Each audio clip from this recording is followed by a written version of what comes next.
Hi. So I just finished doing a reel and then I got like a whole nother message and it totally ties into this. So if you're watching this, please listen up. Like, I really feel like there's a tendency to overcomplicate what's in front of you. And if you're willing to listen, I feel like you can have finally like this breath of to just like fresh air comes through, new invigoration and clarity. We have a tendency to want to control the world around us. So that control can block the intuition, which is why it can feel like it's not really here right now, or when it feels really super quiet, it's usually because the mind is really noisy. Okay. So we tend to worry about what other people think, even though we say we don't, but we do, which is why we're bothered by others' behavior and others' thoughts and the way that people just do things. Why is it that way if they just would change it? So if we could take that same energy and that same approach to life and take that upon ourselves, we internally can become more balanced and more open and more receptive. And then your intuition can come in a whole lot clearer because like the static and all the stuff around you is just able to just be more fluid. Okay. So what I pulled for you is we have reverse talesman. Okay. We have reverse talesman and then we have wizard of awareness for you. So these are the two focus cards. And then we're going to get into what this is meaning for you. And I always like to, because I'm not making this shit up, I channel it, but I also sometimes like to pull from the decks because why the not, you know? So with reverse talesman, what it's wanting you to know is basically whatever kind of crap you've been having going on, as much as we don't like to focus on ourselves and as much as we, you know, like to blame the world around us, and especially when stuff's going wrong. Geez, why is it taking so long to find 49? Oh, okay, I'm there. So it says reverse talesman warns that you must be aware of the repetitive patterns in your life. Okay.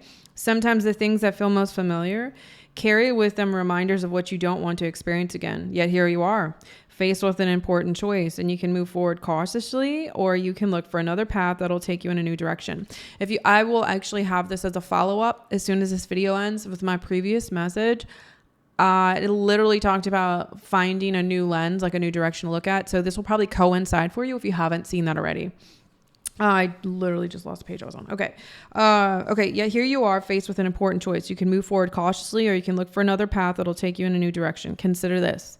If you've fallen down a hole a few times, why wouldn't you walk around it this time? If you know where the hole lies, treasure that wisdom. Although the universe is unlimited, every individual path has some limitations. Accepting that not all avenues are available to you at this time is a powerful realization. That said, you don't have to retrace your footsteps either. No matter what, you're on this path to gain greater wisdom. Regardless of your choice that you make, this is a time to ask others who've been here before for advice and assistance, and their wisdom will awaken your own. So the whole wizard of awareness is really just about being an observer. So again, you need to be focusing on yourself. It seems like right now there could be a whole lot of what other people are doing, a lot of bypassing, sitting with yourself. So many times we look to try to fix something. We try to create and see our lives like a mathematical equation in which 2 + 2 is 4 and 1 + 1 is 2. Well, the way that the human condition is going to work is that as much as people try to control us, including ourselves, control ourselves, even when we say, oh, I know that I don't fit inside a box. I know that. Yeah. Anyway, so then the way that you live is you do try to create your life to be a 1 + 1 = 2. Well, I always like to joke because like 1 + 1 is banana in this world, meaning like you never know what you're going to get as much as you try to have it be very paced and predictable. When you actually engage with other people in the world, you're going to have variables. You just will. Even with your own body. Like you could go into the wilderness, be off grid and all these other things. Like actually I watched this documentary. This dude built this really cool badass thing. Like everything was built out of the woods, completely self-sustainable. This old dude does a lot of stuff. I mean, he's not alive anymore, but a lot of like apothecary, like type of concoctions and herbalism and all this stuff. Really super neat documentary. Can't think of any specifics about it, but nevertheless, this dude went through all of this stuff But do you know he ended up dying of cancer? He literally died of cancer, even though like he wasn't in the mainstream world. He wasn't doing all the stuff that everybody's like, oh, don't do this and you won't get cancer. I actually think he had repressed anger. I honestly think repressed anger inside of his body manifested into the cancer. And I know a lot of people's gonna be like, why would you even say that? My grandma. Okay, I'm not getting into the why. I'm not saying that that's definitive. The reason I say that is because there was a situation years prior, again, in which this man built all this stuff. He even had like a library that he collected of all these unique books over the years, again, about like herbalism and all these things. And then he used to have people that would come and live on his compound for free and would like work with him. Well, one of them accidentally had a drinking problem and was shit-faced one night. And I think a candle or something ended up catching so much of this man's work on fire. And I think it was literally disheartening and devastating.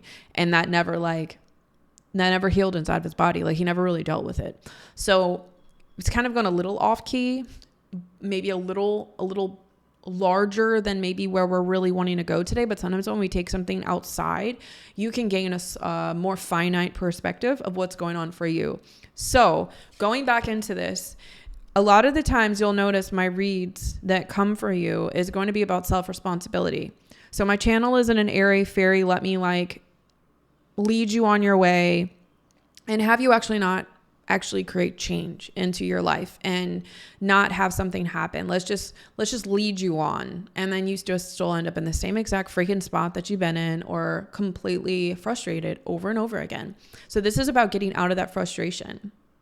This is about real self-accountability of, okay, your life will not look like everybody else's in the world. And everything and every step and every way that sometimes our brains, our egos go to approach the way that something's going to happen. We think it's going to go a certain way. Sometimes variables, like out of the kindness of your heart, and let's just name this dude Joey. Joey may have been a phenomenal worker, may have been outstanding, but Joey had a flaw. He was an alcoholic and drank too much, to the point that he'd black out. So because of Joey's fault in his life, some limitation that he has in his lifetime, caught the freaking thing, the building on fire. And then this other person, nobody intentionally did something to him. It wasn't intentional, but didn't it still hurt? It still hurt and it still was painstaking. And there was this expectation in his mind, this legacy that was going to be built and this thing that was going to happen all because, he planned it in his mind. Well, those are those variables of life that sometimes happen and they suck. Just like when people die or people that we love get sick and natural disasters happen. Like your home may be flooded and taken from you. I've experienced that to where you're like, what are you going to do now? Like, what do you do? It's a very vulnerable experience, but you can either stay in that pain for the rest of your life and suffer from it, or you go, it sucked. Like legitimately it sucked. Feel free to cry. Feel free to grieve it. Feel free to feel. But if you continuously take that baggage with you, it's just going to compound. You think it's just one little bag, like one little tiny little satchel, it's just so tiny. And then it gets bigger and it gets bigger and it gets bigger. And then it's a cabinet and then it fills a whole car and then it fills an entire semi truck, that does the deliveries, and it can fill a barge. You don't need all that stuff everywhere you go. It's just like we can't keep every single thing that we've ever touched. We can't hold on to every single, little knick-knack doohickey thing from the time where, some people might, but it ends up being like a hoarder, right? It ends up being too much. It ends up being suffocating. So this is where the universe is asking you, are you willing? Of course you're able. But are you willing? Of course you can. But are you willing to be the observer of your life and take real, true self-responsibility that you may not have a mansion. You may not find the love of your life like the Notebook movie. It might be different. And a lot of the things that you're going to realize that you don't want to face is going to come from yourself. And so when you make the choices that you choose, they're actually going to be really simple. But the decision to make it, like the answer is simple. The decision to make is the hard part. To choose the different thing, to choose okay, this is your reality, the choices that you make it, and not the ones that you keep wanting and wanting and wanting and wanting. This is okay. That's not what it is. Like, I don't have compliant passive children. They weren't compliant passive babies either. I have very jumpy, especially my son is a very jumpy beanie type of child. Despite what we do with dietary, supplementation, all stuff, he has been, even when he was in my stomach growing, or, uterus, he jumped a lot. He kicked a lot. It was just his personality. It's very fitting for his personality, actually. Like, he's a go, go, go little boy, and has been. So rather than me trying to always diminish my go, go, go Energizer Bunny son, we talk about jumping bean energy and how that can bounce all over the place like a rubber ball and interfere with other people's lives. So I say, basically, like, do you want pain or pleasure? And what it is basically like, would you like a hug, or do you want to have a consequence of a punishment? And so I approach that. Is that always my first response? Fucking no. I go into my childhood. I go into even present day of coddling my children. I go into, well, it doesn't seem like other people have to do all these things because their kids just like aren't so jumpy, da da da da da da da da. And instead, now, does this mean that this is always constant? No, this is a right now. This is right now. I call it a do-over and a start again, because I chose to be the observer of my life yet again, because I get caught up in the whole what everybody else is doing or what I want and what I expected. And that goes into control. And we try to control through our minds of all this external stuff. And then it creates disappointment and disheartenment and all these other freaking things. Okay. So this is the biggest change of your life that you probably ever will make. And the whole thing is, a lot of things is gonna have like overlap, really. Okay. Like, a lot of things in your life is going to have overlap, meaning everything that you're seeking really is a relationship. So your relationship with money, your relationship with how you see yourself in a career, a business, or however whatever that is equaling for you. Some people say it's purpose, but then it always goes into them wanting to say that they're a 6 to 8 figure earner. I mean, I've been down that whole rodeo. So like, what specifically are you seeking? And then that's the off-putting relationship with it. So then you have to go into the expectation of yourself with how you're feeling and all the little pillars of your life and what's going on. So again, everything's a contagion. I used to be very narrow-minded and only focus on my business and think that, well, that's, somebody told me somewhere, and, my soul mission is completely going to be focused on that, and that family is not really first. So then that means that family is going to be a challenge for me, even though I have it. I'm not trying to find it. I'm trying to maintain it. But what I'm really trying to have, or I desire to experience, is peace, and it not being chaotic, and to feel love without chaos. So that's been the greatest transformation that I've been experiencing in my life. And it's gotten better and better and better each year. But it's also really simple decisions, or really simple answers that I make into really hard decisions, because I'm sometimes still looking and all these other things, and I won't see what's really in front of me, because it's hard to admit sometimes, because it makes me feel like I've failed. It makes me feel like, how come everybody else isn't experiencing this? Why does it seem so hard? Why does it seem so challenging for me? Why does it feel like I'm being attacked? What is it, whatever reasons we come up with, it's still my choice to observe my surroundings. And so one of the things I said earlier today on Reel is, we spend a whole lot of time focusing on all the external and what others are doing. What about ourselves? How much of it do we make about ourselves? Like, sometimes I'm literally overstimulated. I'm cooking. I'm tired. I'm also like premenopausal.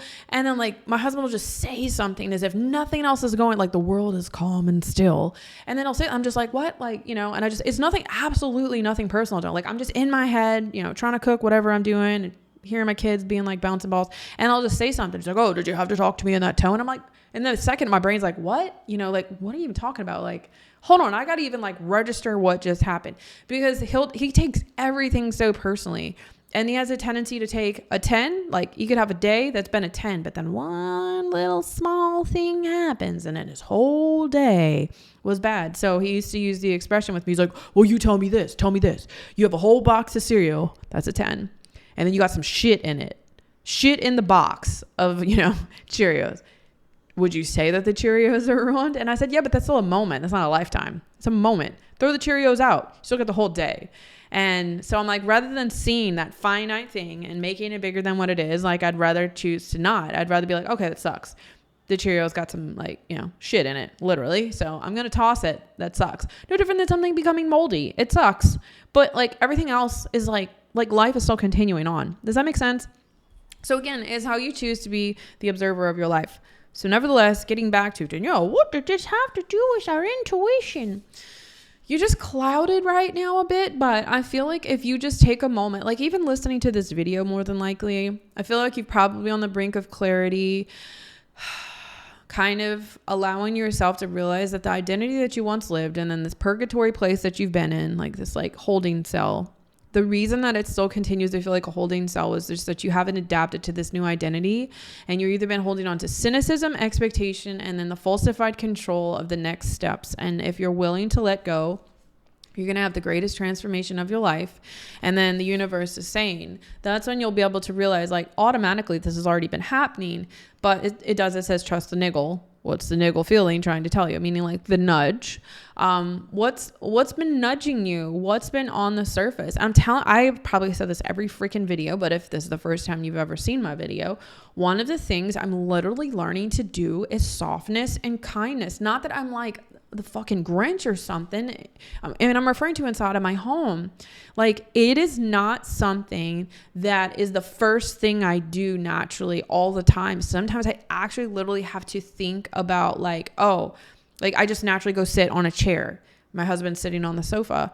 I could have went and sat next to him, but like, I just don't always think about it because I've been a loner for a really, really, really long time, even though I've been married for 12 years and been with him for 16. I still have this thing inside of me. It was a protection thing, and the thing is he also was walled. So at one point in time, it kind of matched and it worked. But then because we've both been shedding and going through transformation more and more and more, that it's like, whoa, you can't hold on to that old thing that you once did. It's not going to work anymore, which is why, yes, mathematically 1 + 1 is 2. And here you are, 1 + 1 has been 2. All of a sudden it's not equaling 2 anymore. It's equaling freaking banana. Like I said, elephant, fucking something that doesn't make sense to you. So that's the thing you have to understand is change is constant. Whether or not you want to be a part of it or not, things around you is going to be changing. But more than likely, so are you. Especially if you're watching videos like this, you more than likely intentionally have been trying to change, more than anything. So card I have for you is nurturing. This is where we're going to finish off today. Nurturing touch. Gentle touch encourages self-compassion, empowerment, and heightened body awareness. It activates auto-regulation system, the body's ability to manage and balance various psychological processes, including reducing levels of the stress hormone cortisol. So they're telling you this in terms of having to just face the reality that you live in. You might not have the mansion. Okay. You might live in an apartment. You might live in shared home with family. I mean, in some cultures, that's actually normal, even if you got $1 billion. So like whatever it is, like be with where you are and it's okay. Like purpose may just come from like you just finding peace within yourself and love and nurture, and you may not do anything externally in the world. And that spirituality or a hobby or ideas may not always turn into a prosperous business, and they may never have been to. And some of you will never have an actual business because you're just not meant to have a business. It's nothing wrong with you. It's just like not in your cards, and you're attached to the idea of what something means. And if you just let that go, you can find peace in your life. And that's why there's things like volunteers, and there's things like just humans that just do things. Okay. Like it doesn't always have to be something specific. So what it says is find a comfortable seat. Use the fingertips of one hand to make circular motions on the palm and fingers of your other hand. Tune into these sensations as you soothe your hand. Then switch hands. Move to your forearms, gently stroking the opposite arm from wrist to elbow. Now gently circle your fingertips around one shoulder and upper arm. Repeat on the other side. Try to savor the sensations as you bring awareness to the connection between your hand and skin. So as much as we want to say it's always somebody else, we literally can't. Yes, as human beings, we desire connection with other human beings. I'm not saying to be alone. But if we can give ourselves that first, if we can be that first, just think how much stronger and healthier of an emission of energy that we just have towards others. That is a contagion that for sure can help impact and change others around you. You know, everybody's always wanting to make an impact or have a purpose and have a mission. Like, your purpose is you being this human in this life. And like, can you be this best version of yourself through love, through self-acceptance, through inner kindness, through being gentle, through not pressuring yourself, through not being a workaholic, like all these things that you've been working to or wanting to outgrow or heal from, like those actually, the purpose is the becoming of you, without looking through the lens of somebody else saying, I have failed, I'm not good enough, or what's wrong with me. It's allowing yourself to process through life and realize like it's going to have a mixed bag of emotions and a mixed bag of experiences. Because again, you're not a mathematical equation to be solved, which is why you're not to be fixed. You are to be experienced. You are to be tested. You are to be experimented with in an extent. Okay, like the study of self, the experience of self, knowledge of the human experience. It's endless, it's infinite. Okay, and there are many unlimited resources in the context and the amount of transformation that can happen. But it may not be in every single aspect of your life, especially if you become so attached to the want, the desire, and as well as when you look, you immediately think of something else that has it. A lot of times it's not for you. So you have to recalibrate and regroup, you know, and you have to just start trusting that there's been signs along the way. It's just sometimes we're too stubborn to listen to them. So are you willing to listen? Are you willing to become the observer of your life to where it's not happening to you? Life has been happening for you. And what do you choose to decide?